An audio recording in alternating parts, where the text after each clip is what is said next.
What's up, everybody? Welcome to the shit show. I'm one of your hosts, Anthony. With me today, I've got Matt and Brian. Say what's up, guys. Hello. What's up, guys? Dick. Very literal. Anyway, this is our first legit podcast. We tried recording one once before. It failed miserably.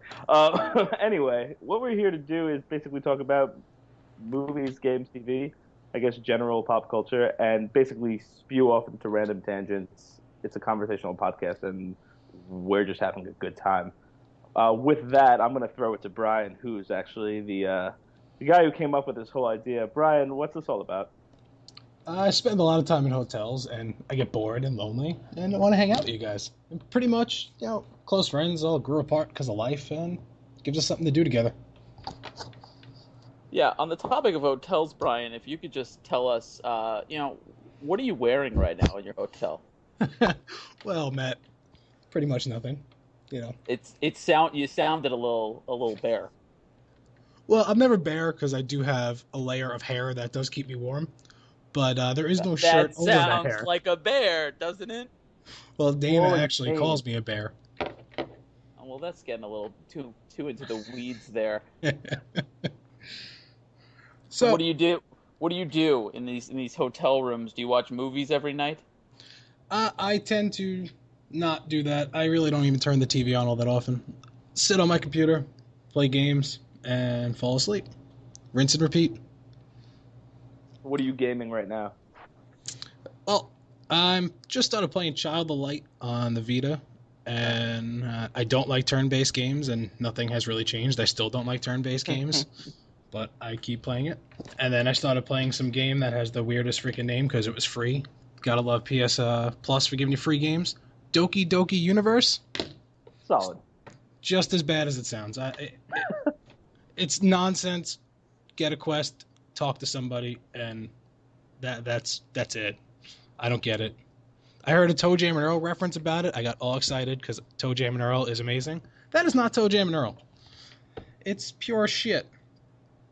But Was this one of the free games on PlayStation Plus? yeah, one of 6 this month, and yeah, whatever. Gives you something to do. But pretty light month for gaming so far. I cannot wait till September. Yeah. That's a bit overkill in September, though. Not for me. It's one thing. I had a brief conversation last night. A friend asked if I was going to pre-order Destiny, and I said no.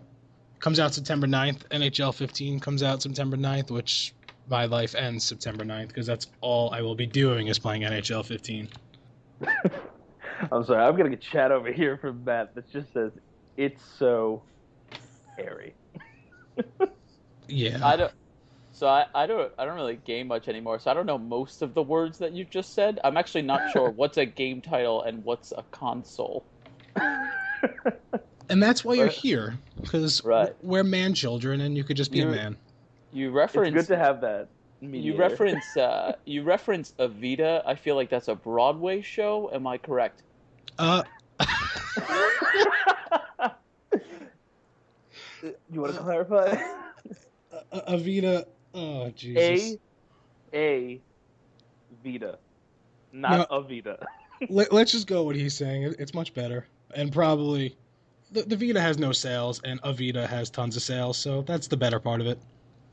Okay, I feel like one's been around for years and stole the hearts of many Americans, but, whatever you want. Oh, I was agreeing that that's the better one of what you were talking about. Let's see. Hmm. So, I'm not really playing much of anything. Obviously, Matt's not either. Anthony, if you're not, we can just go on to something else. So today after work, I had some downtime and I was like all set to play Shovel Knight. Really wanted to get into it and I was really excited to play it. And I go onto the eShop on the Wii U to download it and sign in. And of course, like the one time that I have like this time to play, like this block set out to play this game, it's down and I can't download it. And I was like, all right, So I ended up going to my Xbox, and one of the free games this month was Guacamelee. And I don't know the rest of the title because it's ridiculous. Yeah, it's like Super Championship crap and a whole bunch of other things. The game is so much fun. It's just complete nonsense. It's like Mario platform meets Street Fighter combo fighting Meets Mexican wrestler. meets Mexican wrestler. Yeah, and like this incredible art style and color palette, but it just works, and I love it. That is a game that I've almost purchased on so many occasions and have yet to do so. And I don't have an Xbox, so I'm not getting it free. Till one day, PSN. But it's definitely worth picking up, playing it when you have some downtime. Oh, speaking of a Wii U, you would be proud and also a little mad. You know I have impulse buying issues. Yeah. And that's how you got your Wii U, as you told me. And PlayStation 4, yeah. Mm-hmm. Those just happened. Yes. So I was in Target in, I don't know, Indiana, somewhere irrelevant, and they had the Mario Kart bundle, like you were talking about. You never saw it anywhere. It's there. Nice. And I was almost going to buy it, and then I realized I was only there for like a day or so, so I didn't have luggage. I just had a carry-on, and I was like, how am I getting this home? If I'm going to ship it home, I might as well just buy it online, and I don't want to deal with that. Like, I'm not checking a system. That's just retarded. I'm not buying a suitcase to put this in. So I'm like, I'm not getting this home. Maybe I'll order online, and then I never did. So maybe I'm growing up. No impulse buying. Today and then tomorrow, who knows what the hell you're gonna buy? Oh, jeez. You never know with me.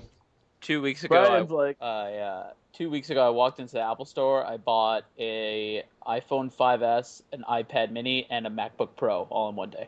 That's how you do it. That's why not? And then I asked the guy, I'm like, "Do you get like commission off of this?" And he's like, "No." And I'm like, "That's." You would have made his week with that. Yeah, they just dress them up and call them geniuses. But if they were geniuses, they'd work somewhere where they would make commission. Didn't you have an iPhone 5? I had the Didn't iPhone I give you an iPhone? I had Anthony's iPhone 4 for a solid 3 years, like 3.5 years. Oh, and good for you. then That thing was like 2 years old when I gave it to you. Didn't have one single problem with it. Still have it, just because it's 32 gigs, and I just feel like it's useful to have. It's like a nice, external hard drive kind of. That you can't put anything on because you jailbreak it. There. Nah. So I bought the 5S, and I wasn't up for contract, so I just paid $700 for an iPhone, like a jackass. Is there even still contracts anymore? Oh yeah. I feel like all these commercials are no contracts, buy whatever fucking phone you want, and then everything is like retail. Yeah. It's misery. I'm so afraid to break my phone, and I really don't use good cases. I just buy cheap things off Amazon because they look cool. But I'm so petrified of breaking such a it. Tool. Listen, you saw my Transformers case, and you liked it. No. Yeah. No. That thing was... Does your phone turn into something? Yeah, it turns into a multimedia machine because phones are not just phones anymore. You can do anything on these shits. Yeah, there's a newer stand-up with Aziz Ansari, and he talks about like the iPhone. You guys know that app Grindr? No. Yeah. I like that. I kind of wish Brian knew because he doesn't have a shirt on. But anyways, Grindr. Grindr is an app. Basically, we'd be looking at you and say yes, no. That's... Yeah.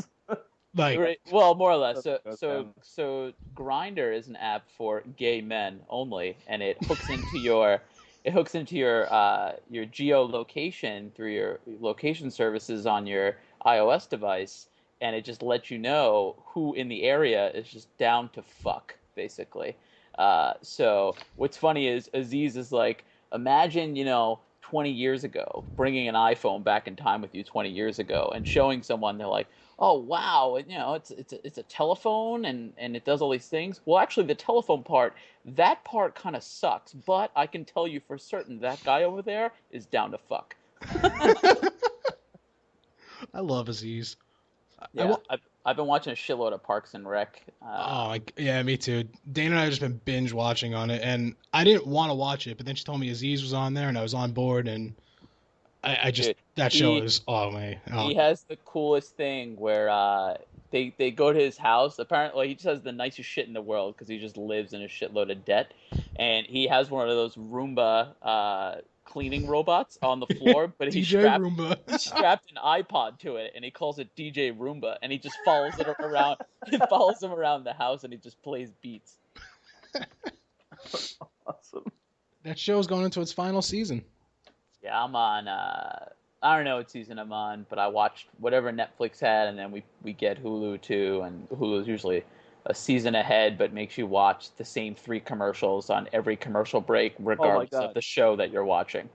So I recently just, I signed up for the free Hulu trial because it's like 3 months or something ridiculous on Xbox One. Yeah. And I had no idea that there were ads for their premium subscription. There's a premium? Well, yeah, the paid. Yeah. If you pay the $8 a month or whatever, there's still every commercial break. There's 3, like I want to say like 60-second commercials, but they're usually the same one. So there's this one. It's like the worst Twilight Zone ever. There's this one that they play now that I really hate. It's for Hellmann's mayonnaise. So let me set the scene. We're in a firehouse, and we all know firemen love to cook, right? So they order from Big Al's, but carry on. Yeah, sometimes they order, but there's this notion that firemen love to cook because they have all this time in the middle of the day. So there's like 6 firemen sitting at a table, and there's this one younger guy, and he's like tasked with cooking with all the pros, and he's all nervous. And right away, I'm just like, this is fucking stupid. So then the guy's cooking, and he's like, I'm really nervous. I'm not using Hellmann's today. I'm using Hellmann's with olive oil. And I'm like, well, this is stupid. Like, that's how the commercial starts. And then he's like, you don't come between a fireman and his Hellmann's. And I'm like, well, I feel like that's kind of like, racist-y, just because like all firemen are white. I don't know, white people eat mayonnaise, let's just call it like it is. But like, I just get pissed off as I'm watching the commercial because it's just like, this is not a firehouse. This isn't fireman banter that they're capturing. But some guys like totally captured that fireman banter. He tells the guys, he goes, that's not Hellmann's you're eating. And everyone pauses. The guy even takes a sandwich away from his mouth. And he's like, it's Hellmann's with olive oil. And they all look to like the fire chief to see what their reaction should be. And he just goes, what do you want, a fucking parade? Except it would be better if he cursed, but he definitely didn't curse. And then he's like, pass the sandwiches over here. But he already ate like 3 sandwiches. Very confusing commercial. I don't like it. House burning down in the background. Yeah, well, you got all this time for your Hellmann's and olive oil. What about real work? Oh my god. As a side note, we in no way, shape, or form endorse Hellmann's or any other product on this podcast. Unless they want to pay us, then we will gladly endorse Hellmann's and olive oil, whatever the hell they want to stick in there.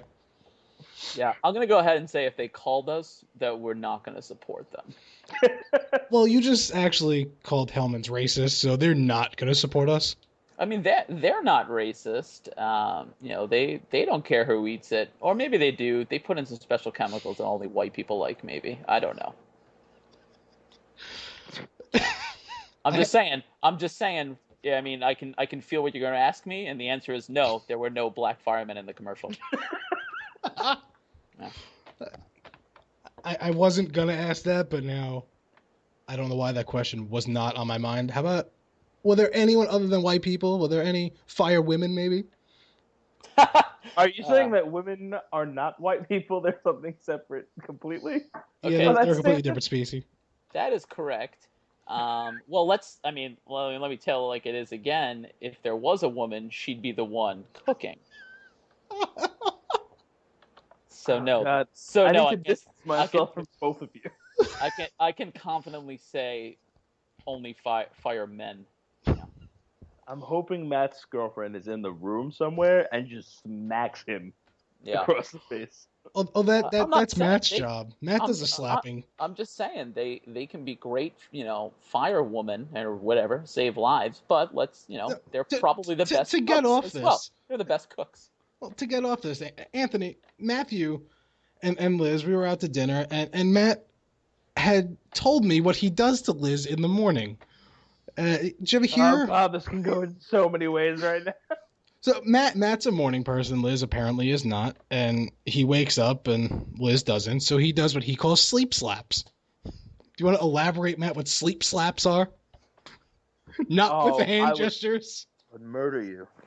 Well, here's the thing. When you wake up in the middle of the night, maybe, and maybe you've got a lot on your mind. It's not fun to just, lay there by yourself if someone next to you is also laying. So I like to, talk not call her name, but I like to talk sentences.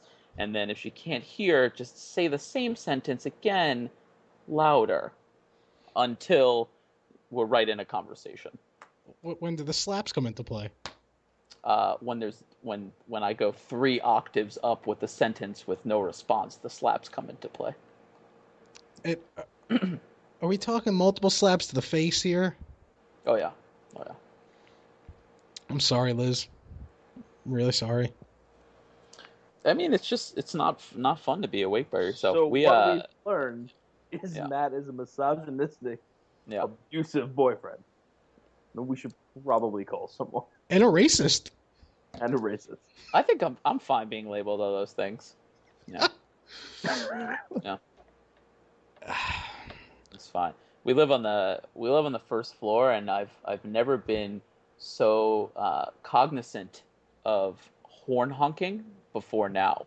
Like I'll just be, even if I'm just walking on the way to the train, and I just hear horn honking, and I get annoyed. Even though I'm a pedestrian in this situation, it's the middle of the day, I'm not sleeping, I get annoyed when people honk their horns, even in those situations now.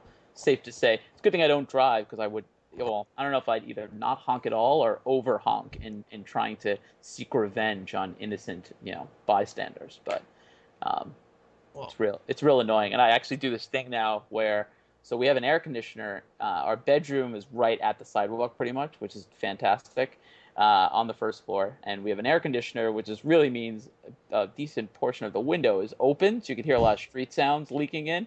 So when horns honk, I like to yell back, honk, really loud. But sometimes pedestrians hear me, and you can hear chuckling of what the hell, someone just screaming honk back at the cars. So my goal here is to be walking around the neighborhood, and because sometimes I'll do it in public too, honk, as a pedestrian. I want people to recognize me as the honk guy from the window is my goal. I'm trying to build up a reputation in the neighborhood. There is nothing more annoying than honking. We just or I think there is. I think it's Matt. No, yeah, I can totally see that, and I make sounds at things, when things cars honk, I'll honk back. When dogs bark, I'll bark back. I have no problem with that. I just don't honking pisses me off, and so I stay in hotels, and you can set preferences to where you want to go, and I always set high floor, so I'm away from all the fucking honking. And I never discussed this with anyone because no one ever is with me on these things until Dana's birthday was the 4th. We stayed in a hotel and we got there early. So the person checking me in was like, "Oh, I have all your preferences here. It's a little early. I don't have the room we were setting aside for you. So I don't have the room near the elevator, but I do have your high floor available." And Dana looks at me like, "What do you want a high floor for?" I'm like, "Fucking honking. It is miserable." Wait. Back up. Why do you want a room near the elevator? Well, some of these freaking corridors are so huge where when you're not near the elevator, you got a long walk to the elevator, and I just want to run to bed. Let me stop. Let me stop you there. And so what I was gonna be on your side here, because I travel for work a bit as well, and people say what does the status really get you, and why does it matter? So I recently stayed at a Starwood hotel, which I don't have any status or anything. I'm traditionally a Marriott guy, which I know you're not at all. Anyways, so they stuck me in a room. I don't know if it was a high-level floor, and I don't remember, but that's irrelevant. They stuck me in the room, the elevator opens, and you stare at one door, no matter which of the 3 elevator shafts you get out of, and you stare at this one door.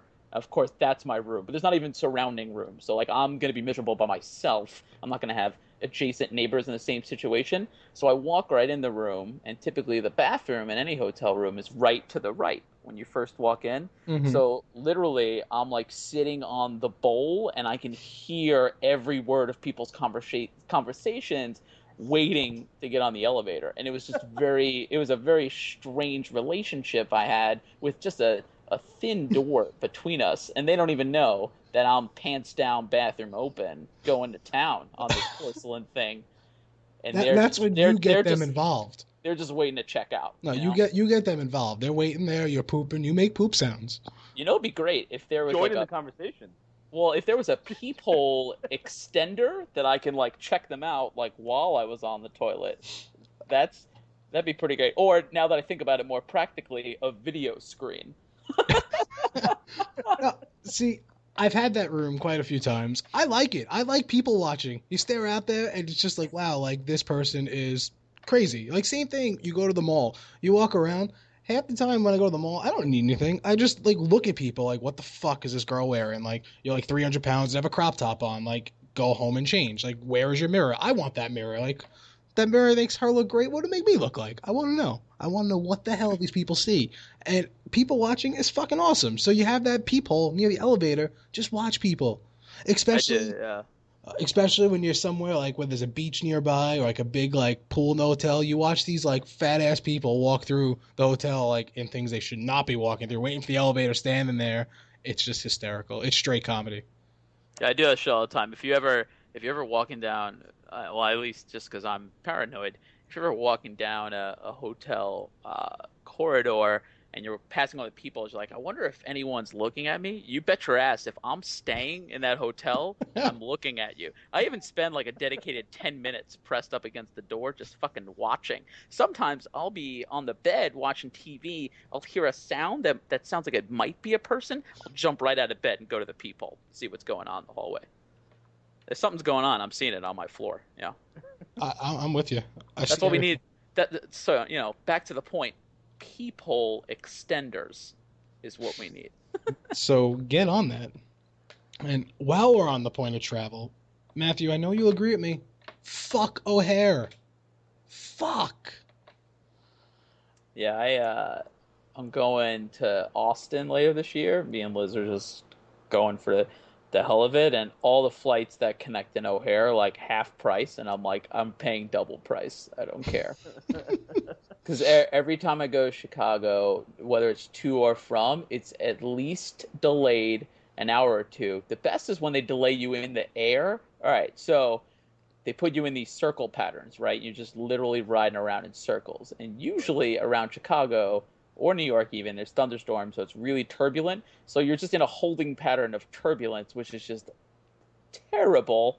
And beyond that, the last time I came back from Chicago, I had this pilot who just like overshared a lot. Because like sometimes you hear from like once and they'll even say like, I'll come back on when we're about 30 minutes from touchdown, or like just something like that. But they all talk like that too, like very calm voice, which is obviously important. But this guy was just oversharing, and I don't know. He didn't say anything negative, but he said the word fuel like 7 times, and it got me really nervous. Like, he could have just been saying, like, we definitely have enough fuel, but I'd be like, why is he sharing that with us? Like, of course we have enough fuel. Why would you even say fuel? He was getting me really nervous. He's like, we're in these holding patterns, fuel. Once we get out of the holding patterns, we're about 45 minutes from New York, fuel. And then hopefully we'll be touching down in about an hour and a half or so. Fuel. I didn't like it. Do you? What really gets me, okay, with these pilots, I get nervous when I see them.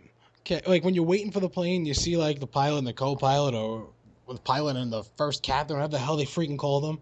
Like, what is the ideal group you want to see? Now, my past couple flights, I saw them. One, I saw it looked like 2 children in their like pilot Halloween costume, and that's who was piloting my plane. I'm like, shit, like we're gonna crash. Another time I saw like, I don't know, like a middle-aged Asian guy, and I'm like, well, they're stereotypical for bad driving. Is it bad flying too? Like, and then you see like the older pilot guy is probably experienced or senile. Like what do you want to see when you see these pilots get on the plane? Like what is the ideal age? Like I don't know. I'll tell you exactly what you want. You want someone around 67 years old because you want them to have survived a major war. Because if they flew in a war and survived, they can take you to shitty Chicago. That's my assumption. Sure, but what if they see a bird and think it's like, Vietnam again and fly at it?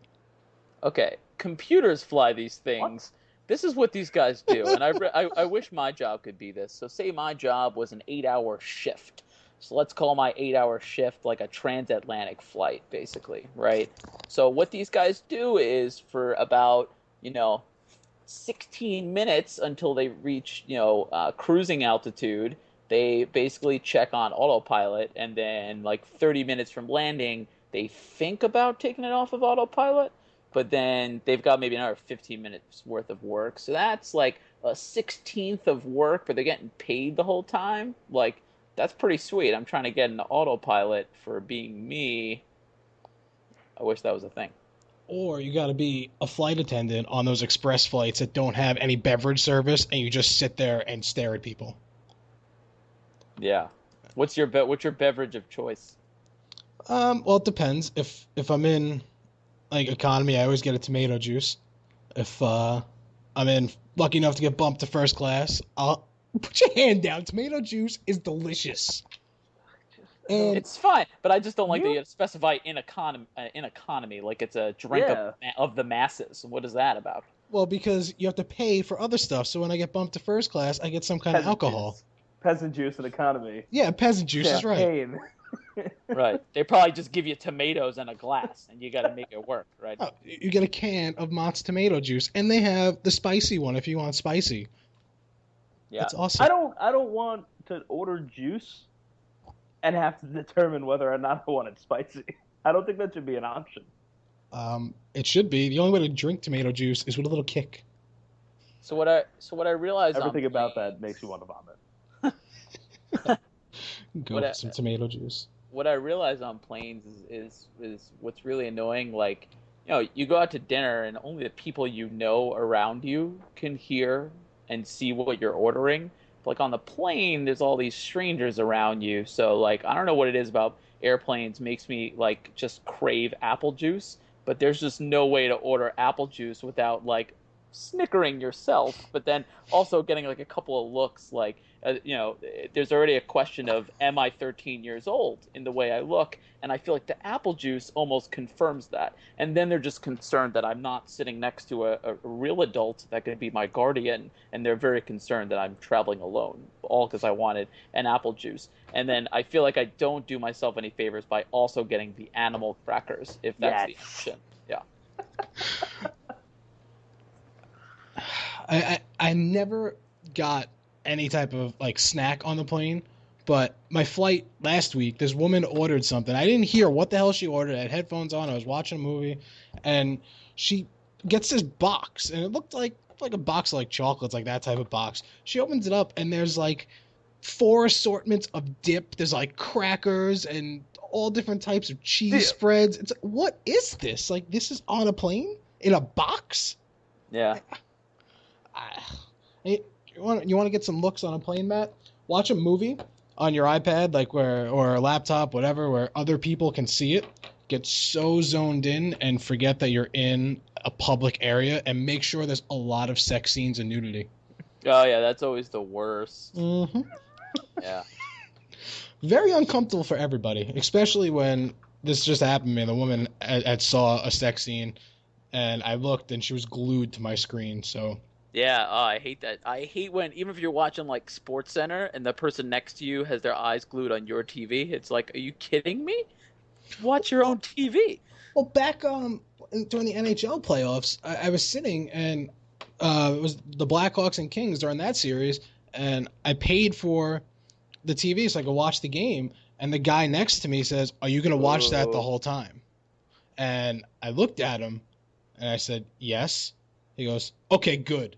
And he put his credit card away and just watched my screen. You should have. I would have turned to him and said, "Are you going to be sitting next to me the whole time?" No, and if he answered yes, I would have just got up and left. I didn't know what to do there. I mean, and went where? You would have went to the bathroom. Yeah, I would have figured out that portion, but I just wanted, I would just be getting up every 10 seconds to piss him off. Well, last thing before we get off flights, I was flying back to Philly, and it was a Philly crew, and you're the racist one. This is going to make me sound racist. So the flight attendant was this really, really ghetto black lady, and she was just talking like a stereotypical ghetto person that they portray in like Family Guy when they make fun of them, like that type of like personality. And it was a really bumpy ride. Plane lands, and it was like a rough land. Like it was like a hard. It almost felt like he crashed down into the runway. And she gets on the intercom, and she's like, "Sorry, y'all, for that rough landing. It wasn't the pilot's fault. It wasn't the co-pilot's fault. It wasn't my fault. It was the asphalt. Have a great day." She's oh used my this god, that before. would have made my week. she's used that before. Oh, yes. And she hung up, and people clapped. They clapped for her. She then undid her seatbelt, stood up, got back on the intercom, and said, "Just because I'm doing this doesn't mean you all can do this." And she took a bow. Unreal. I like that. Fucking unreal. Are you in your hotel room alone, Brian? Yeah, why? No reason.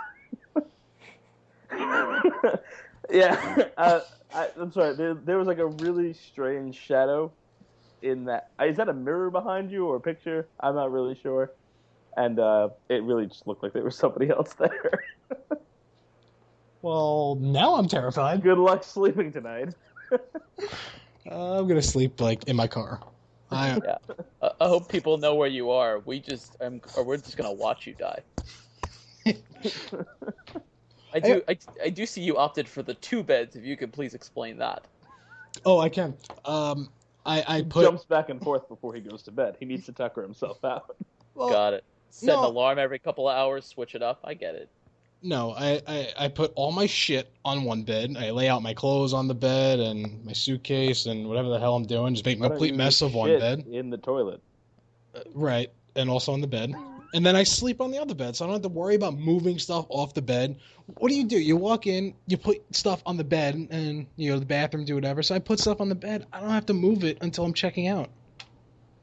I use the little unfolding suitcase holderer. That's what I'm into. Yeah, I just throw shit on the bed or couch, whatever the fuck is there, and that's it. I don't want to have to move things off of something to go to sleep. So when I have one bed, I usually make a mess of it, and then it's time to go to bed. Half the time, I don't clear it off. I just kind of lay on it, and then shit goes everywhere. It's just easier with 2 beds. Now let me ask, as far as you travel for work, do you ever tip the maid, ever? The 3 of us, we took people's orders for food for how long? Did we ever get tips? No, it was our job. It's their job to clean my room. I make a mess of it, I get a tip of that. If they brought... When you eat out at a restaurant, are you telling me that you don't tip? That's a little different, though. I don't see how it's different. So I guess the answer is that you don't tip maids, ever. No, and I get pissed off when they leave an envelope that says thanks on it. Like, I didn't give you anything. Don't thank me. I hate that. You should just open it up and write on the inside, "You're welcome." No, I don't think they need to be tipped. I tip, like, servers. I tip deliveries. I don't tip maids. They're paid to clean. They don't work off tips. If you work off tips, it's different. And you know what? They might work off tips. I don't know how they get paid, but I'm assuming they don't. They probably do, Brian. Well, they don't get any from me then, because I can't expense a tip, so fuck that. Yeah, that's that's what it comes down to.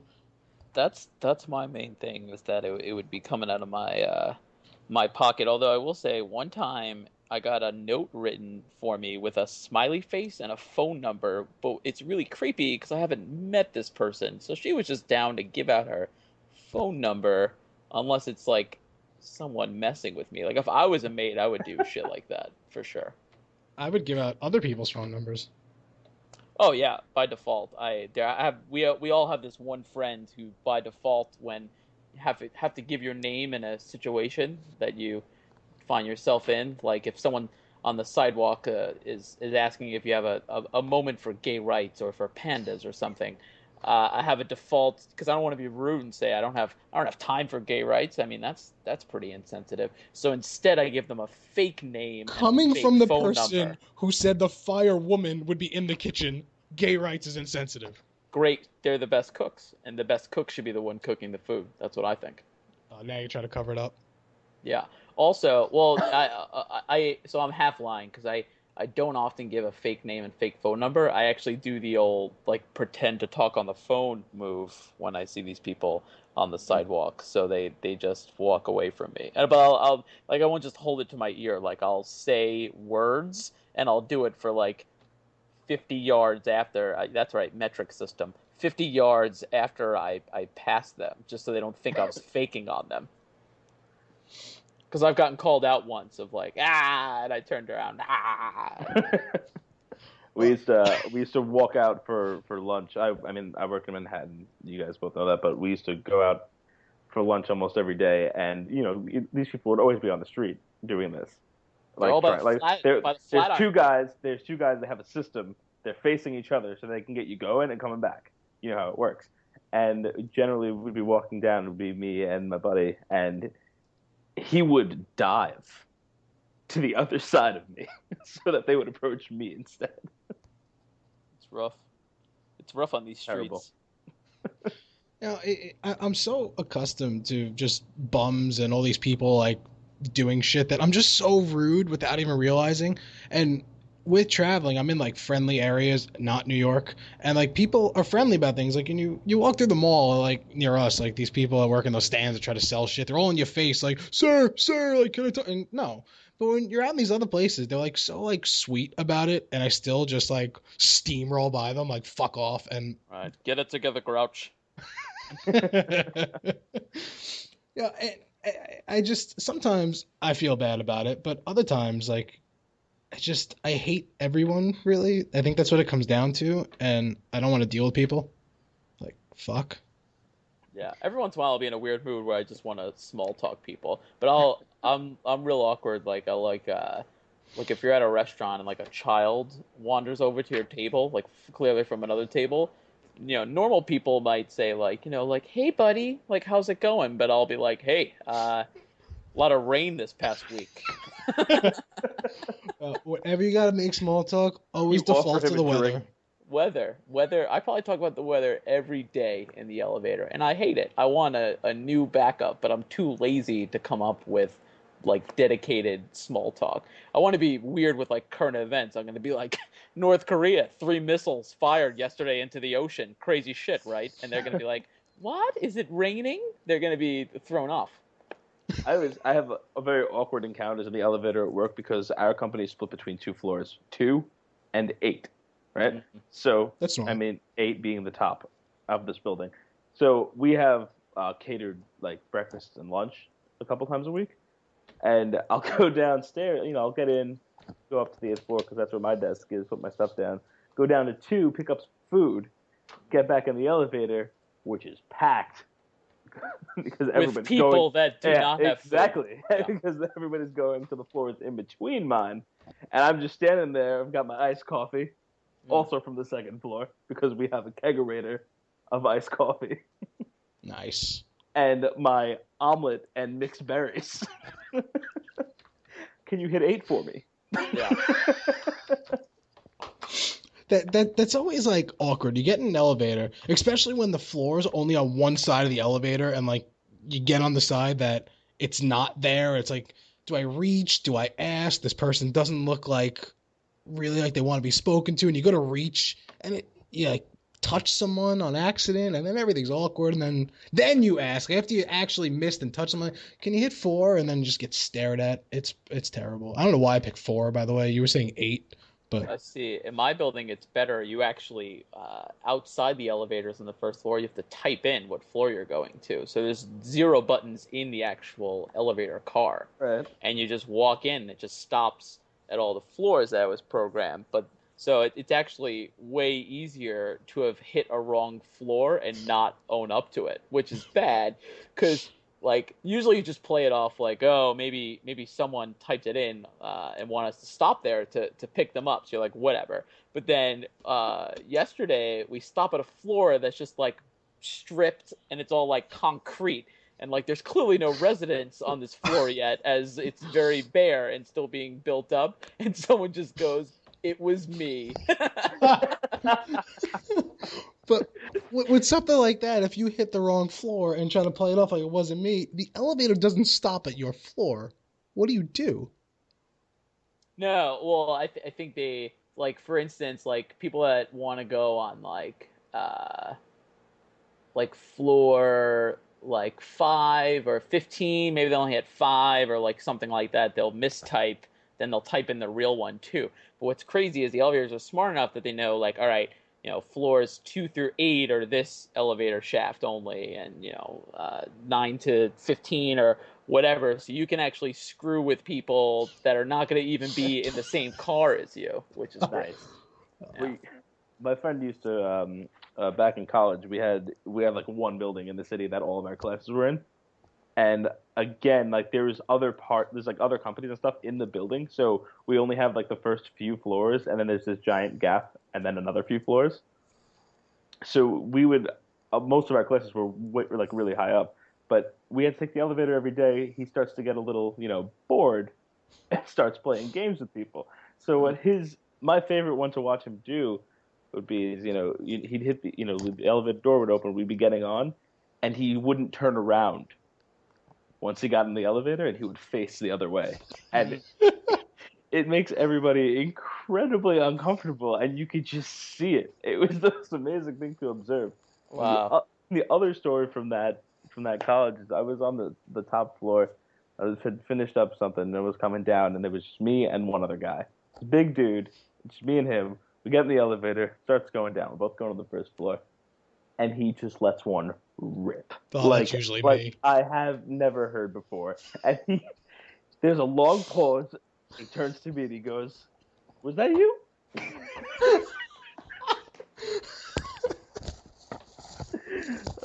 Classic. That's pretty good. Yeah, when the doors opened in the lobby, we were just hysterical laughing. And the next group of people that went in got to smell that.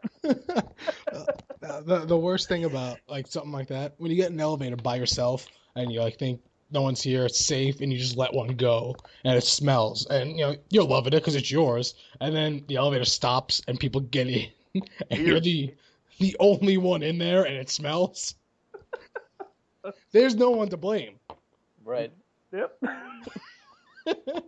That happens. But I mean, especially when they walk in, it's like obviously there's no one to blame. But if it's you're just gonna have that stupid smirk on your face that you always have after you let one rip. Oh man, you want to see me with a stupid smirk? We just went to Six Flags with another couple, and they blew my mind. I never went into the safari there because it was always separate and you had to drive like your car through there. It is now part of the actual theme park. You don't drive your own car. It's back, like you wait online like to get on a ride, and you get on like their Jeeps and like go through a tour of the safari. The stupid smirk did not come off my face from the moment I was told I could see animals in there till like I still have it when I think about it. I took hold on, let me check this out. So it's like, I don't know, maybe like 25 minutes or so you're going, then you have a break, and you can get out and like look at shit, and then you get back on another 25 minutes or so. So I'm sorry, they let you get out of your car and interact with the animals? Well, there's like caged animals, and then you can also... There's an area where you could pay to feed giraffes, which I want to go back and do because I want to feed a giraffe. That'd be fucking awesome. And by the way, something else that I learned when I got off in this little area, they called it camp something. I don't remember. It was a small area, just like to stretch your legs, I guess. But I learned there that chickens are adorable, and I have a video that I could share with you guys. It's a stay with me. Oh, you learned that. You learned that. You didn't realize that, or you learned it. Oh, I learned a lot on this trip. I also learned that pink flamingos are pink because of the shrimp they eat turns their like skin pink. But anyway, back to the chicken. Do that. I don't know why. Yeah, that's like those little kids that drink too much orange juice that turn orange. Like Kel. Yeah, I get it. Yeah, Keenan and Kel. No, orange soda. So anyway, so back to chickens. Now, yes, I learned chickens are adorable. I just thought they were delicious, and now I found out that they are really cute, and I almost feel bad about eating them now.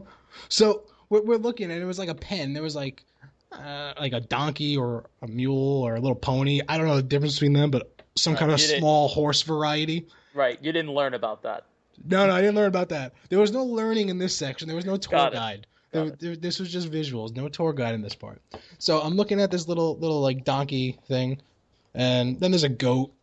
There's like some other like little animals running around, and there's a barn, and out of the barn comes like waddling this chicken, and it was so fuzzy. It had so much fur. It looked like a little puffball, and it just looked so adorable.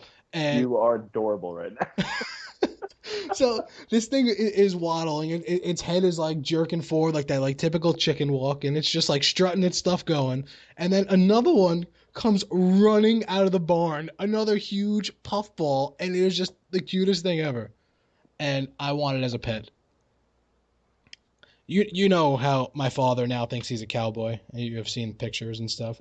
I now hope he buys some kind of like ranch, farm, something just so he can have chickens and I can raise them as pets because they are so cute. I want a pet chicken. Why does your dad think he's a cowboy? Now, I've seen the getup and it's fabulous. But where did this come from? All right, he just woke up one day, yeehaw, let's do this. Now, there's a couple different things in my head. Some of them I don't want to actually toy with that idea, but my father, maybe people go through midlife crisis. Yeah. I'll get there in a second. So people go through midlife crisis and, people buy motorcycles, sports cars or something. My dad bought a Stetson cowboy hat and cowboy boots, and that was his midlife crisis. And the belt buckles. He has so many belt buckles. It's very amusing. And my father, maybe 80% of the time, is such a peaceful man until you piss him off and he's an erratic psychopath. But you just see this. I don't know that side of Papa Brian. Well, most people don't know that side. It's in-house when he's crazy. When I leave lights on or don't clean hair out of the drain, and then it's just it's terrible how crazy he is. Does he still look like he's asleep when he's yelling at you? No. He wakes up to yell at me. Yeah. He's hibernating for enough energy for those moments. Gotcha. My father is the only man that can sit at a dinner table, fast asleep, snoring. Like, if the three of us were having a conversation and we were saying, like, this is so great, like, I want to go do this, and he's been snoring for the past 5 minutes, he could just get up, interject, say, nah, you don't want to do that, this is so much better. Just be right in the conversation like he was awake the whole time. I don't understand how that is physically possible, but anyone who knows my father knows that happens, and I want to master that because that is terrific. But anyway, back to cowboy stuff. Like, it is very odd. So we just had a barbecue for Dana's birthday, and it's summer. It's hot. My dad had a button-up shirt tucked into jeans, sporting his like barbecue belt buckle and cowboy boots. Like, what is a barbecue belt buckle? It says like barbecue on it, like BBQ, and it's got flames. Mm-hmm. Yep. But it's like the dead heat of summer, and he's in cowboy boots. I don't understand how he does it. And shorts? No, long jeans. No shorts and cowboy boots. Long jeans, tucked in shirt, belt buckle. No hat though. He didn't have the hat on for this, which is odd because we were in the sun. You would think he'd want a hat. But we're going horseback riding this summer. He will have his hat on for that. I guarantee it. Can't wait for those pictures. You saw them. He went horseback riding last year. I did not see that. That's fantastic. I don't have them anymore. I woke up one day and all the pictures on my phone were gone, and I don't back anything up to the cloud because I don't understand cloud technology all that much, so I always like don't do it. But yeah, all my pictures are gone. So that picture was lost. No Cloud. No Cloud. Is he dressing up to duel other cowboy dressed up fathers? I have the image in my head that he's just the dueling champion of where we are because no one else dresses like that, so he could just say he beat everybody. He wins by default. Exactly. The sheriff of Staten Island. Exactly. You know what you should do? You should find a neighbor and just fund his cowboy wardrobe to go knocking on your dad's door and say, this town ain't big enough for the two of us. One up him with a few spurs. Oh, yeah. My dad, I bought Yeah, him Spurs, but he doesn't wear them, thank God. He bought Spurs? No, I bought them for him. Oh, got it. Next time you don't clean out the drain, he's gonna kick you in the face. Spur first. Oh man. It is quite the sight. Yeah. He's got quite a few hats. He has a number of boots. My sister actually made a comment, does he ever wear normal shoes anymore? And I think the answer is no. The only time he doesn't wear cowboy boots is when he goes to work because he wears work boots. Surprising. Well, until he switches careers to cowboy, at which point the work boot would be the cowboy boot. I think that is his overall goal, to make work attire cowboy attire. That'd be amazing if he had a second midlife crisis through that and he was like an electrician. It's just full circle. That's like a cowboy that can master electricity is pretty much the best in the West, if you think about it like that. There wasn't many cowboys mastering the electricity. There really wasn't electricity. That's what I'm saying. You know. All right. Well, we're on the same page now. Yeah. But yeah, these belt buckles. I have never seen my father smile so much when he shows me a new belt buckle that he has. Where's he getting these from? Is he? I feel in knowing him a little bit, I feel like he's a big catalog guy. Is that accurate, or are these online shopping purchases? When you used to see my father, he was more of a catalog type of guy. He would take his like hour and a half shit, and while shitting, he would have the Bass Pro Shop catalog, and he would circle things.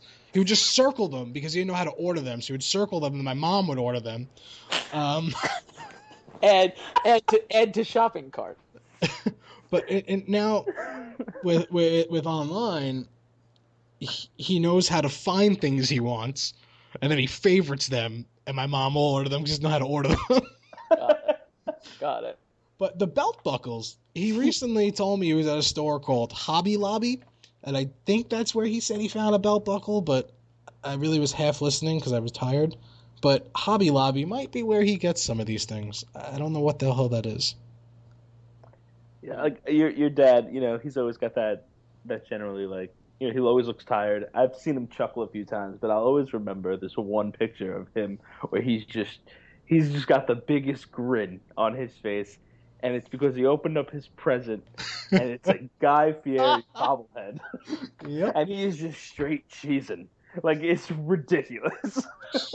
Even more so for a guy who never has that many teeth showing. that was before the cowboy phase. That was when he was in like his gay cooking phase. And the reason I call it gay cooking phase is because he had man crushes on all these people, especially Guy, and that's where that smile came from. I bought him on a first name basis. Oh yeah, first name basis. Him and Guy.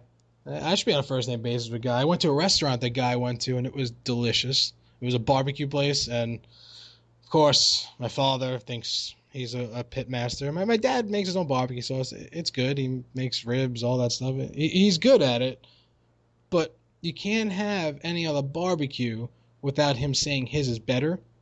So, for my birthday, we were talking about where we're going to go for dinner, so we got to go somewhere that's baby-friendly so Tyler can come, and we're thinking. So then Kirk and I were talking, like, what about Big Ed's? We'll go to barbecue. He said they have high chairs there. So then I'm thinking about it. I'm like, do we really want to go sit down somewhere where he's going to pull out his own sauce, or every bite, mine's better? Like, this isn't a real barbecue. Mine's better. If you could just clarify, pull out his own sauce. Out of his cowboy boot, naturally. Oh. Like a flask.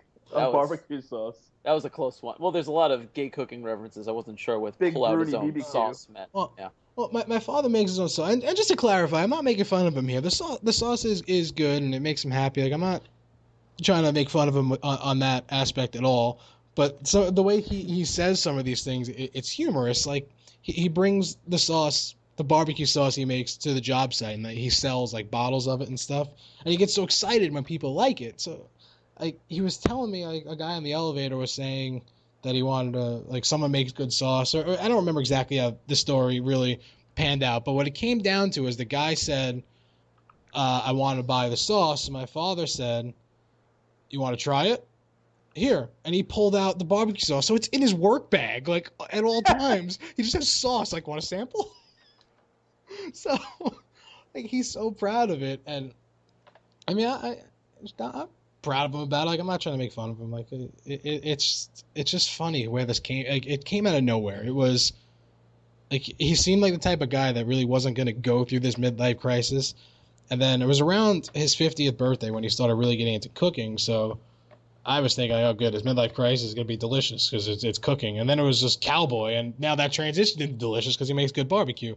But this is actually sticking. It's been many years now that he's been dressing like a cowboy. And So I guess one question there. Now picture you've got two identical pulled pork sandwiches, right? The first one has Rooney's special sauce, as we're calling it, on it. You take a bite, you savor it a little bit. It's really good. Now the second one, and we're trying to see if this one's better, has Hellman's with olive oil. Which one are you taking a second bite from?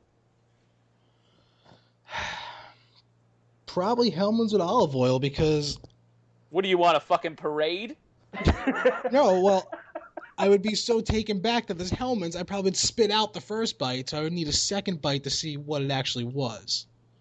That's what I'm going with. So I'm feeling really inspired. I'm hoping enough people have seen this commercial and it irritated them like me. I'm going to make a Twitter handle for the guy in the Hellman's with olive oil commercial. I'd love to hear suggestions of what the Twitter handle should be. Otherwise, I'll just name it. But I'm just going to be tweeting out fake fireman observations as if I'm in a firehouse cooking all day. And that's going to be what I do this week. To try to get back on some kind of topic, because we're on like a 45-minute tangent about absolute shit. Did either one of you guys watch Boardwalk Empire? Negative. No, Steve Buscemi's face scares me. The final season starts in September, and I can't fucking wait for it. But Steve Buscemi, I didn't get into Boardwalk Empire when it first started because Steve Buscemi, to me, I never saw like Fargo and all these other serious movies he was in. I just think of like The Bum and Big Daddy or like something absolutely stupid. I'm like, How am I supposed to believe this guy is a gangster, like, or a serious person? Like, I can't watch this show. And 2 seasons went by and I never watched it. And then one day we just said, all right, well, let's give this a shot. I just saw Big Daddy recently. It was on TBS. Gotta love that station for playing those old movies. And I see Steve Buscemi there as a bum, and I'm like, I can't see him being a stupid guy anymore. I just see him as this like awesome gangster role, and it's odd to see him as a bum now. Like, to put it in perspective, the most recent Steve Buscemi film I've seen is Burt Wonderstone, in which case he did not put on a show for the ages. Yeah, I heard that was pretty terrible. Yeah. Who was it Jim Carrey in that and Steve Carell? Jim Carrey, Steve Carell, basically about magicians in Vegas, and of course there's a love story thrown in with Olivia Wilde, who I'm a huge fan of. She got caught up in just a mess of nonsense in that movie. And then the movie killed James Gandolfini. It's true. Actually, this is a disappearing act. I want to start the rumor now. I think James Gandolfini is going to come out of some sort of magical Aztec tomb or something in a big unveiling in like 10 years from now. Him and Tupac together. Nice. For the Sopranos movie. That never happened. Now you're talking. Mm-hmm. Yep. Special guest Tupac. Wow. he comes out for the movie. That'd be great. Imagine that gangster crossover, Italian mobsters and Tupac. That'd be one we for have the the ages. title of this episode. That's pretty good. So pretty much what you say about Burt Wonderstone, it's the same thing as every fucking movie. It's same plot line, love story, and the good people prevail. Well, I don't know how many magician-related movies you're watching to claim it's like every movie. I just mean typical plot lines, because Anthony and I were discussing how every fucking movie is the same lately. Yeah, I suppose it is your typical dueling magicians plot line. However, I did prefer The Prestige. Is a legit movie. You should go out and watch. I'd love to open up a poll to The Prestige versus Burt Wonderstone. But if Burt Wonderstone can pull off the James Gandolfini reappearance, I feel like Rotten Tomatoes will double their score. So who else is in this island smoking cigars and the disappearing act? Tupac, James Gandolfini. Who else? Who else is coming back in this major reveal? Michael Jackson. No, I think he's dead. Let's hope so. That's where you draw the line. That's where I draw the line. That's where you draw the line. Just want to be clear. Yeah. I was listening to Pandora the other day, and I listen to terrible music, as you all know. So I have, like, different rap songs going on in my Pandora, and all of a sudden, Beat It comes on. I'm like, who the fuck put Michael Jackson into my Pandora station? I like it. I gave it the thumbs up. I was like, come back. That came up on my Jock Jams playlist, and I'm pretty sure Matt knows exactly what I'm talking about. I've been rocking out to that for a couple of days now, at least. There's actually a so sometimes in the Jock Jams playlist, the Space Jam soundtrack comes on, which of course is amazing. I also saw on Imager the other day that there's a sign in a Japanese airport that says, "Come on and slam and welcome to Japan." Oh my god! What better way to greet you Speaking of Space that? Jam, Anthony. What was that? I think that might be the title. All right, I'm down with that. Speaking of Space Jam, I was at the beach this past Sunday, and I love going to the beach and getting everything set up. Got the umbrellas going. Have this group of people in front of me, and I see this guy's white basketball tank top. You don't call it guinea pigs or Italian? No, it's a legit basketball tank top, and it says Jordan on the back with his number. He turns around, Toon Squad on the front. Ooh, throw I it like back. that. And then I turn around to tell my cousin, and behind my cousin, I see a guy wearing a Green Monkeys t-shirt. Ooh, what's better? Wow. What beach was trapped this? in the middle of the 90s. It was amazing. What beach was this? Robert Moses?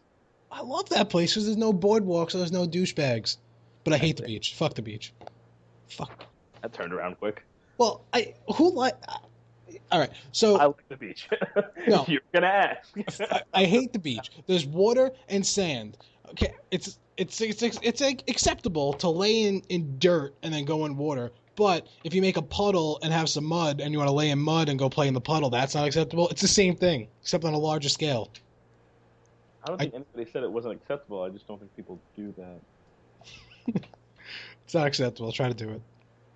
I'm looking at Matt's face right now. For those of you that are listening and can't see it, it's priceless. Because Matt when you picture always has people, something to say people or reference interject, paradise. and he's got nothing now. People reference paradise, and it's often a beach setting. What is paradise for Brian Rooney when you picture it? What sort of physical landscape? I cannot be away from a city.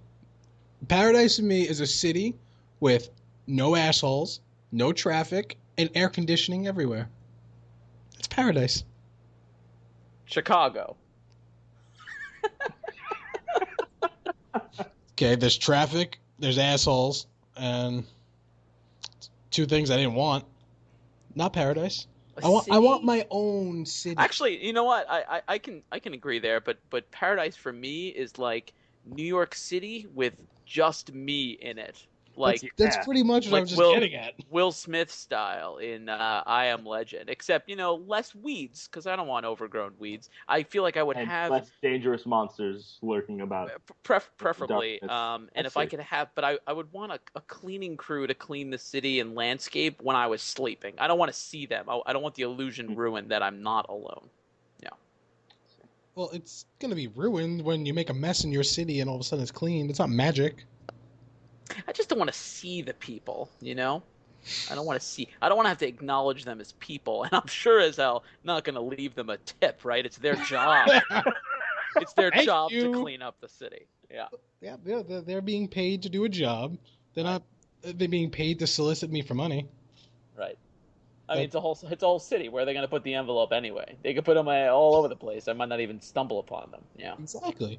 If they hid the envelope in the room, okay, if it was a thank you envelope for a tip, is hidden somewhere, like not just on the desk. If I found it, if it was like a game, like find the envelope, maybe I'd tip them if they made a game out of it. Not just like you walk in on the desk, boom, envelope, tip me, bitch. No, it's not. Treasure. Brian, why would you want to look for the envelope to tip them? What's the incentive there?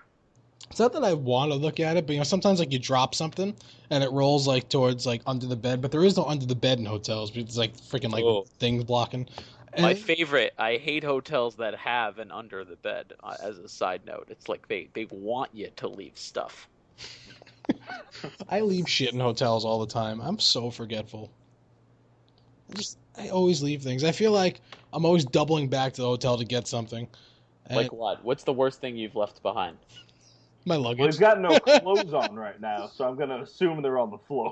Your luggage? How do you forget your luggage? I checked out of a hotel. My laptop still on the desk. My luggage still on the bed. I left and checked out. But you do this all the time. Like, I have it down to a T. Like, I'm very, very good. And I confidently stroll, on and off airplanes, in and out of hotel rooms, and I know I have all my shit. No, I always have that feeling that I forgot something. Because you do. Like, every day is a crapshoot for you. Like, anything could happen. Pretty much. Like, you could walk out and you're like, shoes. I don't have my shoes. I actually have had a point where, like, I wasn't working. I was just flying somewhere, and I'd fly somewhere in, like, comfortable clothes and sneakers. And I would get there the next morning, go to get dressed. I'd have my button-down shirt, my pants, tuck my shirt in, put my socks on, go to put my shoes on. Like, yep, I only have sneakers. So then you're like, what do? Do I go to the store and buy shoes? Do I paint the sneakers black? Yeah, because I don't wear black sneakers. Or do you just say, fuck it, and go? That happened to me. It happened twice, and I just went. Tuxedo and sneakers? Yeah, why not? The Ellen DeGeneres. Nothing wrong with that. All right, everybody. Well, that's about all we have for this week. Brian, for some reason, wants to give away a game, even though this is our first official episode, and we have no listeners. Well, but I'm going to let you do that, so go ahead.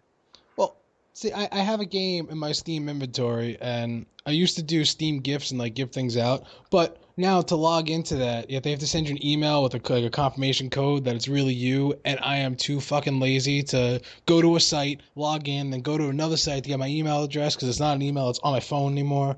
So I'm just too lazy to do all that. So I just have this game sitting in my inventory, and it's a pretty shitty game. It's some zombie game. I think it's called Dead Horde. I don't know. So if anyone actually were to listen to the show and get this far. Right, and get this far through this shit of just nonsense. Well, we said we were going to talk about games, TV, and movies, and we really didn't do that. So if you did say that we would go into tangents. Right, this whole thing was a tangent, so if you enjoyed our tangent and made it this far, if you tweet at me at big_Bruins, then I'll give you a game. First person, and probably the only person, if there is one person, will get it. But no one is going to tweet me, so I'll have this game for the next episode, and I'll try again to give it out. I think what we're quickly realizing is that the underscore doesn't translate well into the verbal world. All right, so on your keyboard, you're going to type BIG, and then that thing... Yeah, shift. You're going to go shift? Shift. Right, you're going to hold shift, and you hit that button next to the 9 for that long line. And then you gotta type BROONS. It's that simple. Do I type the word shift? If you want to be an asshole, you type the word shift. You won't get me that way, but no one's gonna get me anyway, so it's all right. One more time for clarity, can you just spell out the Twitter handle?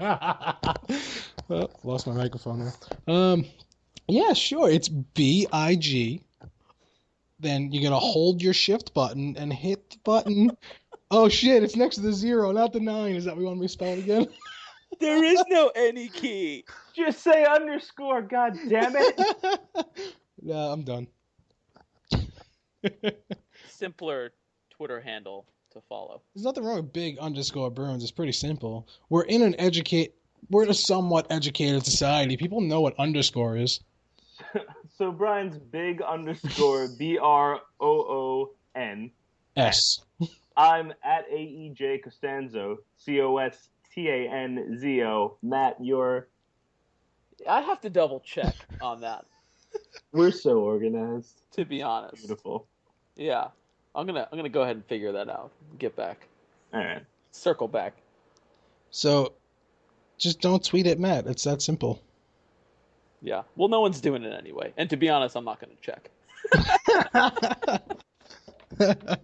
Yeah, I actually check my Twitter, but no one's listening, so it's all good. Well, anyway, thanks for listening. And if you did get this far, we appreciate it. We had a good time. See you next week. Yeah. Potentially. Hopefully, it was fun. I'll definitely do it again.